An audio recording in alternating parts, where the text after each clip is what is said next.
नमस्कार दोस्तों, आपका स्वागत है पर्शियन स्कूल में। आज हम हिंदी करेंगे। स्टैंडर्ड थर्ड, सेमेस्टर 1, चैप्टर 6 है संकल्प। ये एक एकांकी है। जीवन का आधार है पेड़, धरती का श्रृंगार है पेड़। जीवन का आधार है पेड़, धरती का श्रृंगार है पेड़।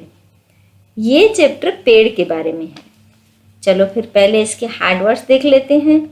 आप अपने फिंगर हार्ड वर्ड्स पे रखो।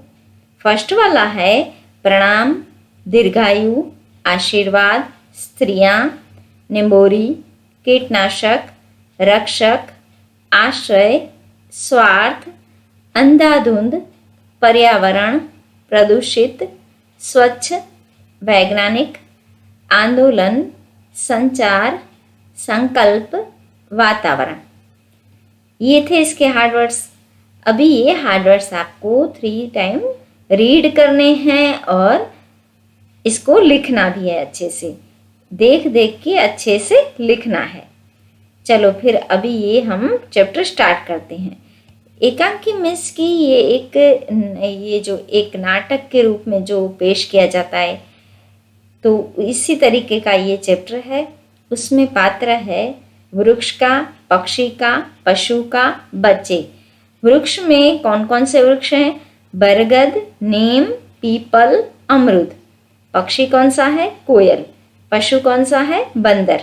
बच्चों का नाम क्या है? भव्य, शिवांगी, जॉन, मोहसिन। अमरूद, नीम और पीपल तीनों पेड़ एक साथ आके और बरगद दादा को प्रणाम करते हैं। बरगद दादा बोलते हैं, खुश रहो बेटा, सब फूलो फलो, तुम सब दीर्घायु हो। क्या बोलते हैं बरगद दादा? और किन को बोलते हैं? बरगद दादा नीम, पीपल और अमरूद के पेड़ को बोलते हैं, खुश रहो बेटा, सब फूलो फलो, सबकी लंबी उम्र हो। तो नीम का पेड़ है, वो बोलते हैं कि दादा आप हमें दीर्घायु होने का आशीर्वाद दे रहे हैं। बरगद दादा ने बोला, हाँ मैं तुम्हें दीर्घायु होने का ये आशीर्वाद दे रहा हूँ। तो पीपल के पेड़ ने बोला कि लेकिन हम सबका जीवन तो संकट में आ गया है। पीपल के पेड़ ने क्या बोला कि हम सबका जीवन तो मुश्किल में आन पड़ा है। बरगद दादा बोले, मुश्किल? कैसी मुश्किल? संकट? कैसा संकट? अमरूद दादा बोले, अमरूद के पेड़ ने बोला कि दादा क्या आप नहीं जानते कि आज वृक्षों को कितनी तेजी से काटा जा रहा है? तो बरगद दादा बोली, हाँ मैं यह बात जानता तो हूँ, पर कुछ नहीं कर पा रहा हूँ। यहाँ पे देखो, यहाँ पे पेड़ दिखाई दे रहे हैं। फिर पीपल का पेड़ बोलता है कि दादा यदि यही हाल रहा तो हमारा तो वंश ही समाप्त हो जाएगा। फिर बरगद दादा बोले, ऐसा नहीं हो पाएगा, मैं सैकड़ों वर्षों से मनुष्य को देख रहा हूँ। पहले यह स्थिति नहीं थी। इस देश में वृक्षों को देवता मानकर पूजा जाता था। अभी बरगद दादा ने क्या बोला कि ऐसा नहीं होगा, क्योंकि मैं तो सैकड़ों सालों से मनुष्य को देख रहा हूँ और ऐसी सिचुएशन पहले नहीं थी। यानी कई साल पहले लोग वृक्ष काटा नहीं करते थे और वृक्ष की पूजा करते थे, उनको देवता मानकर उसकी पूजा करते थे। पीपल का पेड़ बोला, हाँ दादा, स्त्रियां मेरी बहुत पूजा करती थी, पर अब न जाने क्या हो गया है। पीपल का वृक्ष होता है ना, उसकी पूजा करते हैं हम लोग। तो इसीलिए पीपल ने बोला कि हाँ दादा, स्त्रियां तो मेरी बहुत पूजा करती थी, पता नहीं अब क्या हुआ है। अभी नीम के पेड़ बोले, मुझे आश्चर्य इस बात का है कि ये लोग हमसे बहुत लाभ उठाते हैं। अभी नीम का पेड़ होता है ना, वो बोल रहे हैं कि नीम के पेड़ ने क्या बोला कि ये लोग यानी कि मानव, ये सभी हम लोग उनका बहुत लाभ उठा रहे हैं। ये मेरी टहनियों से दातुन करते हैं। जो नीम के यानी कि नीम की जो डालियाँ होती हैं उनसे हम दातुन, पहले हमारे दादाजी, हमारे पापा ये सभी दातुन करते थे। अभी तो हम टूथब्रश यूज़ करते हैं, पर पहले हम दातुन करते थे। तो किसका करते थे? नीम का। मेरी निम्बोलियों से तेल निकालकर साबुन बनाते हैं। ये तो अभी भी हम साबुन बनाते ही हैं। निम्बोलियों से तेल निकालकर और साबुन बनता है। मेरी पत्तियों को सुखाकर कीटनाशक के रूप में प्रयोग करते हैं। नीम की पत्तियों को सुखाकर और कीटनाशक यानी कि जंतुनाशक दवाई बनाते हैं। अमरूद ने बोला, मैं तो उन्हें मीठे मीठे फल प्रदान करता हूँ। मेरा भाई आम भी उन्हें रसीले फल देता है, फिर भी ये लोग हमें काटने में क्यों नहीं झिझकते? तो पीपल ने भी बोला, अरे हम तो इनके जीवन रक्षक है, हम ही इन्हें आश्रय प्रदान करते हैं।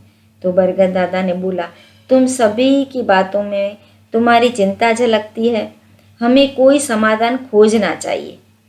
ऐसे ये सब डिस्कस कर रहे थे। कौन कौन? नीम, अमरूद, पीपल और बरगद दादा। बरगद दादा ने क्या बोला कि सही बात है, ये तो टेंशन वाली बात है, पता नहीं लोग पेड़ क्यों काटते हैं, पेड़ से इतना लाभ होता है उनको। तभी वहाँ पे एक बंदर आता है, उछलता कूदता वहाँ पे आता है। बंदर बोला, बरगद दादा मुझे भी रहने को स्थान दो। बरगद दादा ने बोला, बंदर बेटे तुम घबराए हुए क्यों हो? तो बंदर ने बोला, लोग वृक्षों को काटते जा रहे हैं, यदि वृक्ष ही नहीं रहेंगे तो बोला हम कहाँ रहेंगे, क्या खाएंगे? पता है ना बंदर कहाँ पे रहता है? पेड़ पे रहता है। वो क्या खाता है? पेड़ पे जो होता है वो खाता है। तो बंदर तो ऐसे घबरा के बोला, अगर वृक्ष ही नहीं रहेंगे तो हम कहाँ पे रहेंगे, हम क्या खाएंगे? फिर वहाँ पे कोयल आ जाती है। तो कोयल बोलती है, बरगद दादा वृक्ष न रहने पर भला मैं कैसे गा पाऊंगी? नीम का पेड़ बोलता है, दादा आपने देखा मनुष्य ने अपने स्वार्थ के कारण प्राणी जगत में कैसी त्राही त्राही मचा रखी है। तो बरगद दादा बोले, प्यारे बच्चों थोड़ा धैर्य रखो, यदि मनुष्य वृक्षों को इस प्रकार काटता रहा तो एक दिन वह स्वयं खुद बड़े संकट में फंस जाएगा। तो पीपल बोले कि वह किस संकट में फंस जाएगा? तो बरगद दादा ने बोला, वृक्षों को अंधाधुंध काटने से पर्यावरण प्रदूषित हो जाएगा, उसे सांस लेने में स्वच्छ वायु तक नहीं मिल पाएगी। तभी वहाँ ऐसे ये सब बातें कर रहे थे। बरगद दादा ने क्या बोला कि अगर वृक्ष नहीं रहेंगे तो क्या होगा कि पर्यावरण प्रदूषित हो जाएगा, और पर्यावरण अगर प्रदूषित हो जाए तो हमें एयर है वो अच्छी वाली वो तो नहीं मिलेगी। अगर स्वच्छ वायु हमें नहीं मिलेगा तो हमको सांस लेने में दिक्कत होगी। फ्रेंड्स ये तो आपको पता होगा कि पेड़ के नीचे हम बैठते हैं शाम के टाइम पे या फिर सुबह, तो हमको प्योर एयर मिलती है, शुद्ध हवा मिलती है। शुद्ध हवा में ऑक्सीजन की मात्रा ज़्यादा होती है और वहाँ पे बैठने से हमको शीतलता मिलती है, यानी कि ठंडी हवा मिलती है। अभी ये सभी जो बातें कर रहे थे, बरगद दादा ऐसे बोल रहे थे, ये सभी ऐसे बातें कर रहे थे। वहाँ पे 4 बच्चे आए, भव्य, शिवांगी, मोहसिन और जॉन। भव्य आके बोला, उफ कितनी गर्मी है, धूल और धुएं से तो मेरा दम घुटा जा रहा है। फिर जॉन बोला, मैं तो गाड़ियों के शोर और धुएं से परेशान हो गया हूँ। शिवांगी ने बोला कि आओ हम सब इस बरगद की छाया में बैठे। मोहसिन बोला, हाँ यहाँ सचमुच शीतलता है। भव्य बोल रहा था, मुझे तो ये हरे भरे वृक्ष बड़े अच्छे लगते हैं, ये वातावरण को शुद्ध बनाए रखते हैं। शिवांगी बोली, हाँ मेरी दादी जी बताती है कि वृक्षों के भी प्राण होते हैं, वे भी सांस लेते हैं। जॉन बोला, अरे हाँ प्रसिद्ध वैज्ञानिक जगदीश चंद्र बसु ने तो यह सिद्ध कर दिया था कि वृक्षों में भी जान होती है।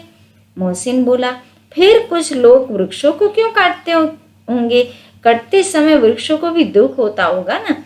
बरगद दादा बोले, बच्चों मनुष्य अपने तुच्छ स्वार्थ के लिए वृक्षों को काटता है सभी बच्चे, पर हम ऐसा नहीं करेंगे, हम इनको रोकेंगे। सभी बच्चे एक साथ बोल पड़े कि हम वृक्षों को काटने नहीं देंगे, हम ऐसा नहीं करेंगे। बरगद दादा बोला, तुम भला उन्हें किस प्रकार रोकोगे? बच्चे सभी मिलकर बोले, हम सब मिलकर उन वृक्षों से चिपक जाएंगे जिन्हें वे काटने जा रहे होंगे। तो फिर भव्य बोला, पर्वतीय क्षेत्रों में एक ऐसा ही आंदोलन चल भी रहा है, चिपको आंदोलन। फिर बरगद दादा बोले, बच्चों तुम्हारी बातें सुनकर हम वृक्षों को बड़ा संतोष हुआ। अब मैं आशा कर सकता हूँ कि नई पीढ़ी वृक्षों के कटाव को रोक सकेगी। बरगद दादा बच्चों की बातें सुनकर बहुत खुश हो गए। पीपल के पेड़ ने बोला, बच्चों, तुम्हारे संकल्प से हमारे अंदर आशा का संचार हुआ है। अब आप अपना काम शुरू कर दो। तो फिर बच्चे बोले, आप बिल्कुल भी चिंता मत करो, हम अपने संकल्प को जन जन तक पहुंचाएंगे। मतलब कि बच्चों ने ये प्रॉमिस किया कि पेड़ों को काटने नहीं देंगे, जन जन तक पहुंचाएंगे, यानी हर एक को बताएंगे। अब तो बिना अनुमति के वृक्ष काटना कानूनी अपराध है। फिर सभी बच्चे पेड़ के बारे में कुछ गाते हैं। चलो फिर हम भी गाते हैं। चलो एक साथ गाना स्टार्ट करें। आओ मिलकर वृक्ष लगाएं, वातावरण में हरियाली लाएं। आओ मिलकर वृक्ष लगाएं, वातावरण में हरियाली लाएं। वृक्ष कटे तो हम कट जाएं, धरती को हम स्वर्ग बनाएं। वृक्ष कटे तो हम कट जाएं, धरती को हम स्वर्ग बनाएं। यहाँ पे हमारा चैप्टर 6 कंप्लीट हुआ। चलो फिर इसकी एक्सरसाइज देख लेते हैं। क्वेश्चन 1 है क्वेश्चन आंसर का। फर्स्ट वाला क्वेश्चन है, वृक्षों की चिंता का प्रमुख कारण क्या था? वृक्षों की चिंता का प्रमुख कारण उनका तेजी से काटा जाना। नेक्स्ट वाला क्वेश्चन है एमसीक्यू का। फर्स्ट वाला एमसीक्यू है, अमरूद, नीम और पीपल के वृक्ष किसके पास गए थे? किसके पास गए थे? बरगद दादा के पास, बंदर के पास कि बच्चों के पास? बरगद के पास। नेक्स्ट है, पहले वृक्षों को किस रूप में पूजा जाता था? कुल देवता के रूप में, दादा के रूप में कि देवता के रूप में? तो इसका आंसर आएगा देवता के रूप में। नेक्स्ट क्वेश्चन है, स्वार्थ के कारण किसने संपूर्ण जगत में त्राही त्राही मचा रखी है? मनुष्य ने, जीव जंतुओं ने कि प्रकृति ने? मनुष्य ने। नेक्स्ट वाला है, किस वैज्ञानिक ने सिद्ध किया था कि वृक्षों में भी जीवन होता है? डॉक्टर जहांगीर होमी बाबा ने, चंद्रशेखर वेंकटरामन ने कि डॉक्टर जगदीश चंद्र बसु ने? डॉक्टर जगदीश चंद्र बसु ने। इसका आंसर ये आएगा, डॉक्टर जगदीश चंद्र बसु ने। क्या प्रूव किया था? कि वृक्षों में भी जान है। नेक्स्ट वाला क्वेश्चन है, फिल इन द ब्लैंक्स। खाली स्थान में उपयुक्त शब्द छांट कर भरिए। तो यहाँ पे आपको शब्द भी दिए गए हैं, सिर्फ 2 शब्दों में से आपको एक चुनकर और वहाँ पे लिखना है। तो ये तो बड़ा इजी है। फर्स्ट वाला है, मैं तुम्हें डैश होने का आशीर्वाद देता हूँ, दीर्घायु की अल्पायु? तो उसका आंसर आएगा दीर्घायु, यानी कि लंबी उम्र का आशीर्वाद देता हूँ। वृक्ष लोगों को मीठे रसीले फल दान करते हैं कि प्रदान करते हैं? दान करते हैं कि प्रदान करते हैं? प्रदान करते हैं। वृक्षों से हमें शुद्ध वायु मिलती है कि अशुद्ध वायु मिलती है? तो शुद्ध वायु मिलती है, शुद्ध वायु मिलती है। नेक्स्ट क्वेश्चन है, मनुष्य स्वार्थ में बहरा हो गया है कि अंधा हो गया है? तो इसका आंसर आएगा अंधा हो गया है। अब बिना अनुमति के वृक्ष काटना कानूनी अपराध है कि गैर कानूनी अपराध है? कानूनी अपराध है। नेक्स्ट क्वेश्चन है हमारा ग्रामर पोर्शन का। तो ग्रामर पोर्शन में फर्स्ट वाला क्वेश्चन है, विलोम शब्द लिखिए, यानी कि अपोजिट लिखिए। फर्स्ट वाला है, रक्षक तो भक्षक, लाभ, हानि, सुख, दुख, मीठा, कड़वा, शुद्ध, अशुद्ध, शांति, अशांति, छाया तो धूप, जीवन, मृत्यु। फिर नेक्स्ट वाला क्वेश्चन है, नए शब्द बनाकर लिखिए। चलो फिर नए शब्द बनाते हैं। जैसे कि यहाँ पे लिखा है पर्वत प्लस एरिया, यानी कि पर्वतीय, दीर्घायु, शीतलता, ऐसे हमको शब्द नए बनाने हैं। ठीक है, उसके बाद है समझिए और कीजिए, यानी कि एक एग्जाम्पल दिया गया है, मनुष्य पेड़ों को काट रहा है। मनुष्य के द्वारा पेड़ काटे जा रहे हैं। उसका फर्स्ट वाला क्वेश्चन है, लोग नीम के वृक्ष से बहुत लाभ उठाते हैं। तो लोगों के द्वारा नीम के वृक्ष से बहुत लाभ उठाए जा रहे हैं। इसी तरह ये सभी सेंटेंस बनेंगे। नेक्स्ट वाला क्वेश्चन है, वाक्य बनाकर लिखिए, यानी एक शब्द आपको दिया गया है, उसका पूरा सेंटेंस में उसको यूज करके फिर पूरा सेंटेंस बनाना है। जैसे कि एक शब्द पहला वाला दिया गया है दीर्घायु, तो दीर्घायु का एक हमको पूरा सेंटेंस बनाना है। दीर्घायु मतलब कि लंबी आयु। तो फिर हम कोई भी सेंटेंस आप लिख सकते हो, कोई भी सेंटेंस बना सकते हो। बस यही ध्यान रखना है कि सेंटेंस की फॉर्मेशन बराबर होनी चाहिए। जैसे कि हम इसमें ये सेंटेंस बना सकते हैं कि माता पिता अपनी संतान को दीर्घायु होने का आशीर्वाद देते हैं। दूसरा वर्ड है आश्चर्य। आश्चर्य यानी कि अचंभा, यानी कुछ देख के हम जब शॉक्ड हो जाते हैं तो उसको बोलते हैं आश्चर्य। उसे इतने दिनों बाद देखकर लोग आश्चर्य में पड़ गए। जैसे कि उसके बाद है समाधान। तो समाधान यानी कि हल निकालना, किसी सॉल्व करना किसी प्रॉब्लम को। तो हम ऐसा लिख सकते हैं कि मेरे फ्रेंड ने मेरी परेशानी का समाधान तुरंत ही कर दिया। मेरे मित्र ने मेरी परेशानी का समाधान तुरंत ही कर दिया। नेक्स्ट वाला है प्रदूषित यानी कि गंदा होना। हमें कभी भी प्रदूषित जल का प्रयोग नहीं करना चाहिए। समझ में आया आपको ये वाक्य कैसे बने? ये था हमारा चैप्टर 6। आपको अच्छा लगा, आपको समझ में आया? तो अगर आपको ये चैप्टर समझ में आया तो हम एक संकल्प तो ज़रूर ले सकते हैं। आप और मैं, हम दोनों ये संकल्प कर सकते हैं और करना ही चाहिए हमको कि हम भी हमारे घर के आसपास एक पौधा तो ज़रूर लगाएंगे। लगाओगे ना आप भी? मैं भी लगाऊंगी, आप भी लगाना। पौधा लगाकर उसकी नियमित देखभाल भी हमको करनी है, यानी उसको पानी भी रोज़ डालना है। ये मत भूल जाना पानी डालना। तो फिर हम ये संकल्प लेते हैं कि आप और मैं दोनों हम हमारे घर के पास एक पौधा लगाएंगे। लगाओगे ना? ईश्वर का वरदान है पेड़, वातावरण की शान है पेड़, मानव की सांस है पेड़, मत तुम इनको काटो। ईश्वर का वरदान है पेड़, वातावरण की शान है पेड़, मानव की सांस है पेड़, मत तुम इनको काटो।